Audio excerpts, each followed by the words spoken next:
তুমি কয় নম্বর তুমি জানো নি? এই জন্যই আপনাদেরকে অনেক সময় ধর্ম ব্যবসায়ী বলে, এই জন্য আপনাদেরকে উগ্রবাদী বলে, এই জন্য আপনাদেরকে জঙ্গিবাদী বলে। রাজবাড়িতে নুরু পাগলার মাজারে যা হয়েছে, যদি ওইডারে মাজার বললে মাজার শব্দের অপমান হবে, মানে যেইডারে মনে হচ্ছে এইডারেই মাজার বানায় ছাড়ে, আজীব তামাশা। নুরা পাগলা নামে একজন মানুষ মারা গেছে।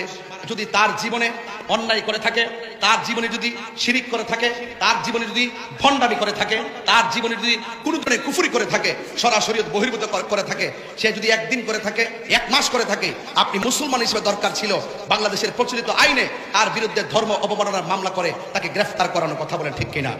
কিন্তু সেই নুরা পাগলা যখন মারা গেল, কবরের ভিতর থেকে আপনারা তাকে লাঠি দিয়ে আঘাত করে করে কবর খুঁড়ে তার লাশটাকে বের করলেন। বের করার পরে তার লাশকে নিয়ে উল্লাস করেন, আল্লাহু আকবার, নারায়ে তাকবীর, আল্লাহু আকবার স্লোগান দিয়ে দিয়ে আপনারা সেই লাশটার মধ্যে 60 বছরের মানুষ আছে, 70 বছরের মানুষ আছে, স্বাধীনতার আগে পরের মানুষ আছে। আপনাদের জীবনে কোনোদিন দেখেছেন কোন কবর থেকে লাশ তুললা, মুসলমানের লাশ তুললা আগুন দা পুরাইছে? এমন ইতিহাস কি বাংলাদেশে হয়েছে?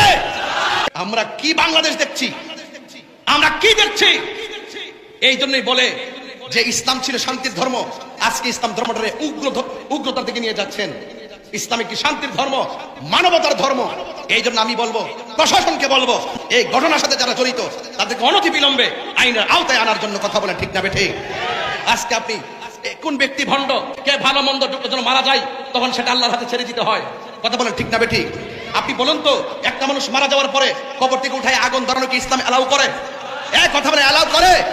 সে মারা গেছে, সে যদি বন্ড হয়, সে যদি প্রতারক হয়, সে যদি জাহান্নামী হয়, জান্নাতি হোক বা জাহান্নামী হোক, এটার ফায়সালা আল্লাহ করবেন। তুমি কবর থেকে উঠাইয়ে তার গায়ে আগুন ধরাইছো, তুমি কয় নম্বর তুমি জানো নি?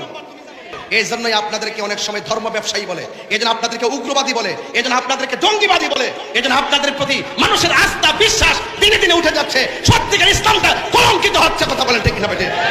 যারা এই ঘটনার সাথে জড়িত অনতিবিলম্বে তাদেরকে আইনের আওতায় আনতে হবে, কথা বলেন, ঠিক না বেঠিক? আমরা দেখেছি বিগত 24 সালের 5 আগস্টের পরে আমাদের 90টা মাজারের মধ্যে আগুন ধরে দেওয়া হয়েছে। সেদিন থেকে, ওই দিন থেকে যদি সরকার তাদের লাগাম টেনে ধরতো, আজকে কবরের ভিতর থেকে লাশ টেনে আগুন ধরাই দিত না, কথা বলেন, ঠিক কিনা বলেন? আমাদের 95টা মাজারের মধ্যে আগুন লাগাই দেওয়া হয়েছে। এই দেশে ইসলাম এনেছেন আল্লাহর ওলিগণ, এই দেশে শান্তির বার্তা ঘরে ঘরে পৌঁছে দিয়েছেন আল্লাহর ওলিগণ। সেই আল্লাহর ওলির মাজার যখন আগুন লাগাই দিয়েছেন, বুঝতে হবে আপনারা ইবনু আব্দুল ওয়াহাব নজরীর এজেন্ডা এই দেশে বাস্তবায়ন করতে চান, কথা বলেন, ঠিক কিনা? আহলে সুন্নাত ওয়াল জামাত এগুলো বরদাস্ত করবে না। শান্তিতে কথা বলি, ভদ্রভাবে কথা বলি, খানকায় বসে আমরা মুরাকাবা মুশাহাদা করি, আমাদেরকে রাজপথে নামতে বাধ্য করবেন না, বলে দিলাম, ঠিক কিনা বলেন? এই জন্য ইন্টারিম গভর্নমেন্টকে বলবো, অনতিবিলম্বে সেই উগ্রবাদীদেরকে আইনের আওতায় আনা হোক। আমি আশা করব সকল ধর্মবর্ণ যত দলের লোক আছেন প্রত্যেককে বলবো এই ঘটনার তীব্র নিন্দা জানানোর জন্য, কথা বলে, ঠিক না বেঠিক?